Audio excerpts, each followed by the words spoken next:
Hello ihmiset! Oikeesti on taas uuden haustorin aika, koska meikäläinen on taas muuttanut ja tällä kertaa olen löytänyt itseni Helsingistä, Suomen pääkaupungista. Alright, heti kun ulkoavasta tulee sisälle, niin täältä löytyy mun eteinen ja kylppäri. Ja täältä löytyy oikein hieno suihkukaappi, vessanpönttö, lavuaari, peilikaappi.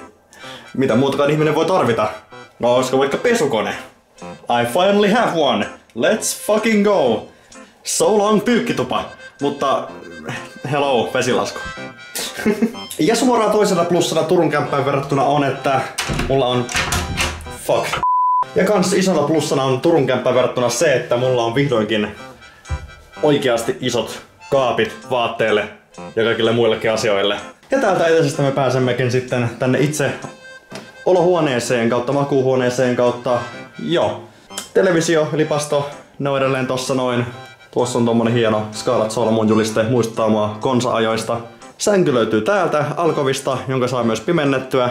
Kiitos näitten verhojen. Very nice. Sitten tää pöytä. Mä muistan viime House Tourissa maininneeni tästä pöydästä, että niin kun joku tämmönen olisi ihan kiva. Niin tässä se on. Wow. Yhden miehen ruokapöytä. Meikäläisen setuppi, joka nyt ei ole hirveästi muuttunut, sama pöytä, samat soittimet, samat koristeet, mut sitten tämmönen pieni järkäle on tullut uutena asukkaana. Mac Mini ja sitten toinen näyttö ja tämmönen vanha kunnon Asuksen. En edes tiedä kuinka vanha näyttö, se on kirppikseltä, mutta toimii. Whatever. Ja sitten totta kai edelleen meillä on messissä täällä kaapeleita. Eikä ne ole vieläkään missään järkässä.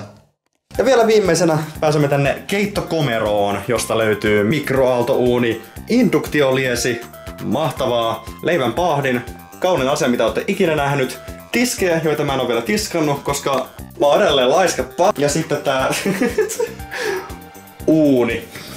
Joo, ainoa miinus tässä keittiössä on se, että täällä ei tosiaan ole uunia. Niin mulla on tässä tämmönen. Tuonne mahtuu ehkä yksi pakastepizza.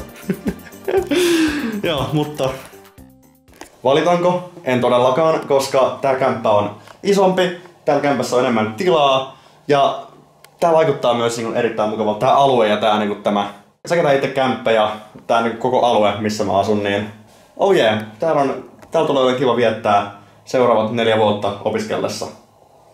Oh shit, mä menisin unohtaa. Tärkeä huonekalu. Pringles-purkki. Fuck, ei mulla oo sellaista tällä hetkellä. No, tää juomapullo. Ehkä se ajaa asian sitä, että mä en kyllä viitti heittää tätä tonne roskikseen. Onko mulla mitään, mitä mä voisin?